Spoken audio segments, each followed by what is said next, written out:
बधियाकरण नर पशुओं की जनन ग्रंथियाँ या अंड ग्रंथियों को नष्ट करने की यानी शक्तिविहीन बनाना। मौसम कौन सा अच्छा है इनके लिए? तो शीत ऋतु। कितने प्रकार की विधियाँ होती हैं? तो 2 प्रकार की विधियाँ, ग्रामीण विधि व वैज्ञानिक विधि।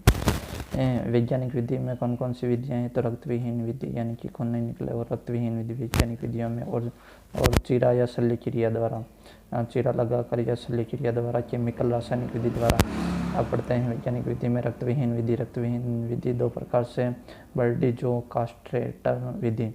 यानी कि रक्तविहीन विधि में कौन कौन सी 2 विधियाँ हैं? तो बर्डिजो कास्ट्रेटर विधि,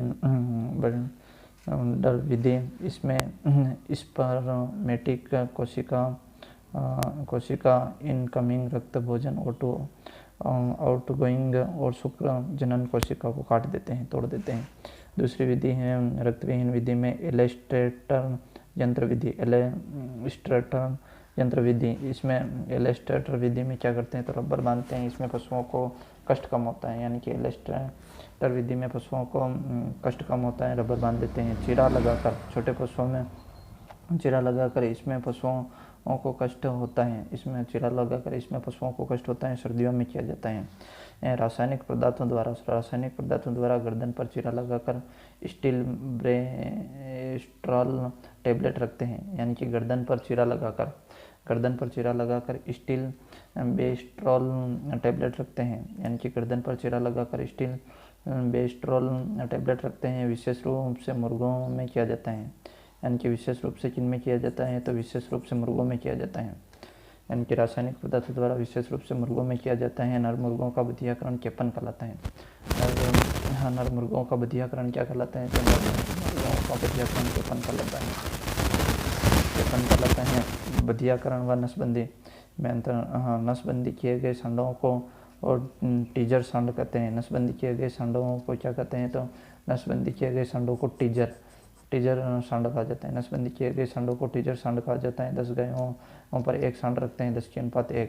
यानी कि 10 गायों पर एक सांड रखते हैं। सांड की छाती पर नीली स्याही लगाते हैं। यानी कि सांड की छाती पर नीली स्याही लगाते हैं। समय देखते हैं तो गाय में 1 वर्ष, भैंस में 1 वर्ष। यानी कि गाय भैंस में 1 वर्ष, पेड़ में 28 दिन, बकरी में 30 दिन। पशुओं को चिन्हित करना। मुख्य रूप से चिन्हित करने की 6 विधियाँ हैं।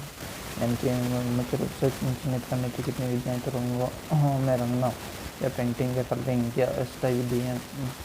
रंगों में रंगना, पेंटिंग, कलरिंग विधि या अस्थायी विधि है। इसमें ज़्यादातर छोटे पशुओं में किया जाता है। यानी कि ज़्यादातर छोटे पशुओं में किया जाता है। कलर पीठ पर करते हैं।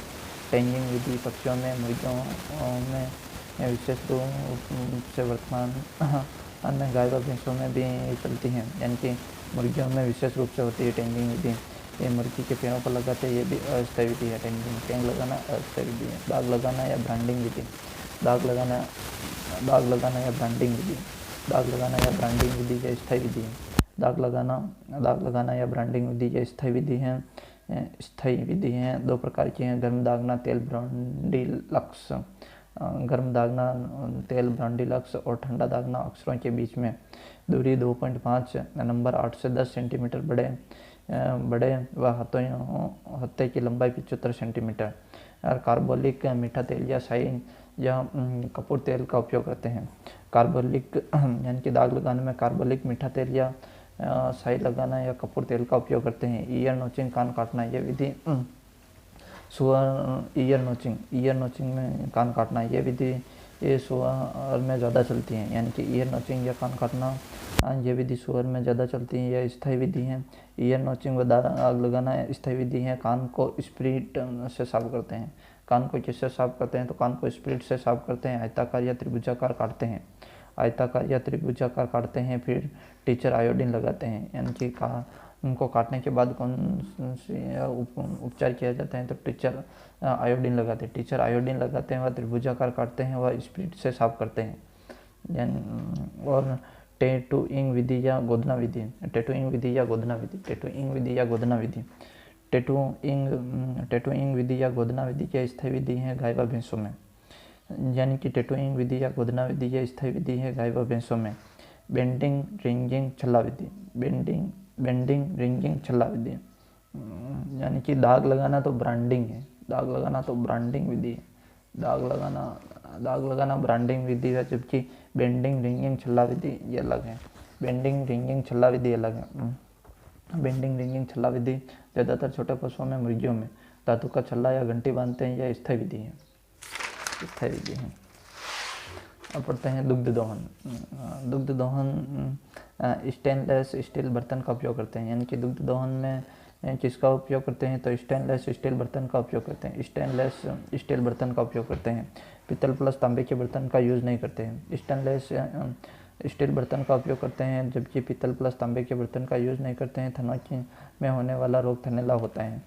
7 मिनट में दूध निकाल जाना चाहिए। 7 मिनट में दूध निकल जाना चाहिए। दूध निकालने की प्रक्रिया 2 विधियाँ, हस्त और वैज्ञानिक विधि। हस्त में देखते हैं पूर्ण हस्त या फिस्टिंग विधि। पूर्ण हस्त या फिस्टिंग, पूर्ण हस्त से याद रखना फिस्टिंग, पूर्ण हाथ में फिस्ट हो जाता है। और चुटकी या स्ट्रिपिंग विधि, चुटकी भगाते हैं तो स्प्रिंग जैसी आवाज़ आती है, इसलिए स्ट्रिपिंग विधि। चुटकी या स्ट्रिपिंग विधि अंगूठा नकली होता है, इसे नकलिंग विधि कहते हैं। यानी कि अंगूठा नकलिंग विधि है, चुटकी स्ट्रिपिंग विधि है और पूर्ण हस्त फिस्टिंग विधि है। पूर्ण हस्त फिस्टिंग विधि यह विधि सर्वश्रेष्ठ विधि है, यानी कि पूर्ण हस्त विधि यह सर्वश्रेष्ठ विधि है। थन में को मुट्ठी में दबाकर दूध निकालते हैं। और स्ट्रिपिंग विधि, चुटकी विधि छोटे पशुओं में पूरा दूध निकलना, और यह गलत विधि है। अंगूठा वाली नकलिंग विधि, इसमें थनैला रोग हो जाता है। वैज्ञानिक या मशीनी विधि, दूध मशीन 1879 में बनी। 1879 में बनी। यह ज़्यादातर डेयरी फार्मों में प्रयोग होती हैं, यानी कि यह ज़्यादातर डेयरी फार्मों में प्रयोग होती हैं। औसत दबाव 280 से 360 mm मरकरी होता है। गाय के लिए औसत दबाव 280 से 320 मरकरी, गाय के लिए 280 से 320 मरकरी। भैंस में 320 से 360, भैंस में ज़्यादा चाहिए 320 से 360, भैंस में 320 से 360। मशीन ऋणात्मक दबाव सिद्धांत पर कार्य करती है। 1 ml में 400 से 500 ml चक्रण होता है, यानी कि 1 ml लीटर दूध में 400 से 500 ml चक्रण होता है। दूध उतारने के लिए ऑक्सीटोसिन टीका लगाया जाता है। दूध उतारने के लिए कौन सा टीका लगाया जाता है तो ऑक्सीटोसिन टीका लगाया जाता है।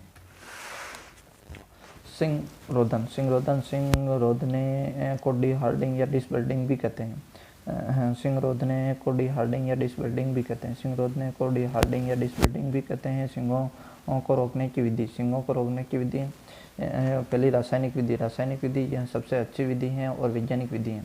सिंगों को रोकने में सबसे अच्छी ये विधि है और वैज्ञानिक विधि है, यानी कि रासायनिक विधि से में कौन कौन से करते हैं NaOH सोडियम हाइड्रोक्साइड या caustic soda, NaOH sodium hydroxide या कास्टिक सोडा, और दूसरा है KOH potassium hydroxide.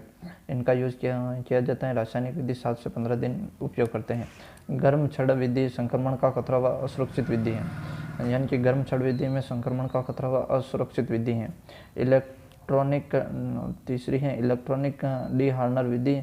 Electronic D हार्नर विधि 1000 फ़ारेनहाइट या 540 डिग्री सेल्सियस गर्म करके सिंग के ऊपर लगा देते हैं 10 सेकंड तक, यानी कि इलेक्ट्रॉनिक डी हार्नर विधि 1000 डिग्री फ़ारेनहाइट या 540 डिग्री सेल्सियस गर्म करके सिंग के ऊपर लगा देते हैं 10 सेकंड तक।